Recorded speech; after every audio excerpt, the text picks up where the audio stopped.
One of my professors, Dr. Shaniqua Walker Barnes, wrote a book about the strong Black woman, and she talked about the yoke of strength. Strength is paradoxical, which means that a lot of times, as a person of faith, especially a Black woman of faith, many times we hear in church, you got to endure this, you got to take on this and be all this that we can't be, right? And so I'm learning to unlearn a lot of things that I have learned in church because, hey, I want to be around a little while longer.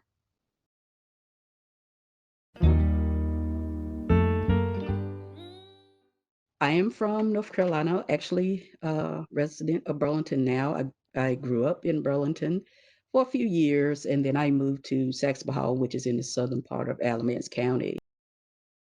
I do believe that we have different experiences, I guess, throughout life that when we put them all together, it helps us to find our purpose.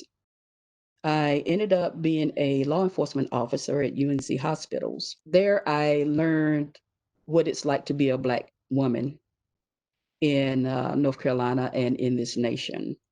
I was, I guess, awakening by some of the things that I have heard over the years, but didn't really dawn on me what it meant to be a Black woman, in the nation, so or in Alamance County.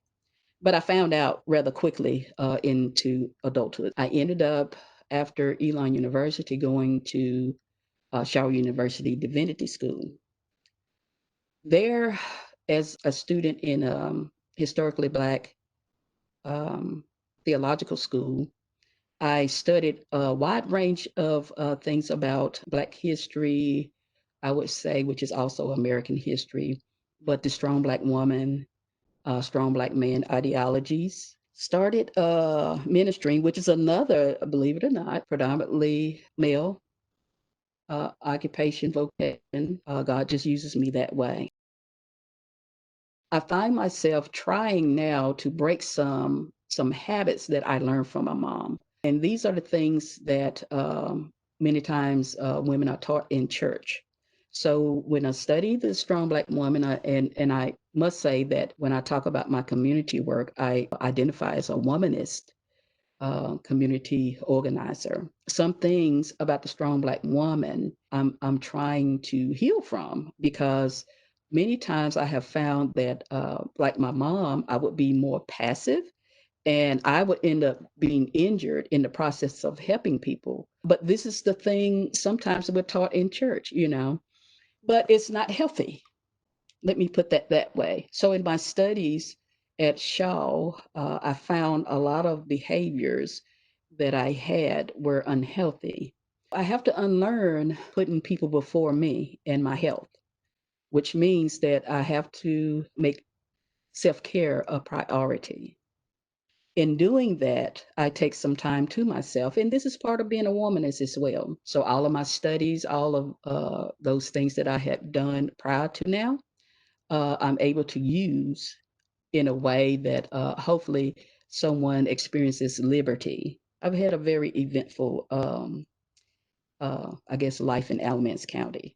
One thing I did for like 3 years was to be involved with this organization, Martown Task Force. My work with Martown began just being clergy and being in the room to hear the conversation. And my faith is what leads my ministry in any case. People were like dropping off because they were like, this is not organized and people didn't know where to go. Well, I knew.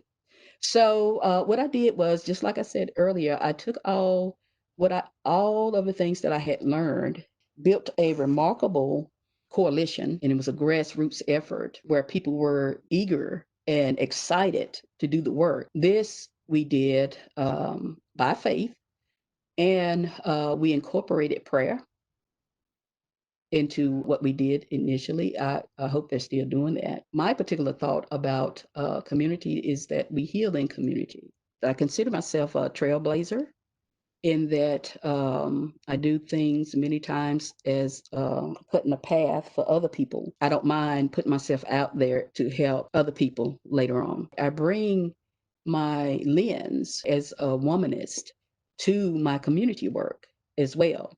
My lens is intersectional, I should say that. If something does not sound quite right or just, I don't mind speaking up about it. And so I'm known for that. So um, I ruffle a little feathers every once in a while, and I'm okay with that. People will be okay.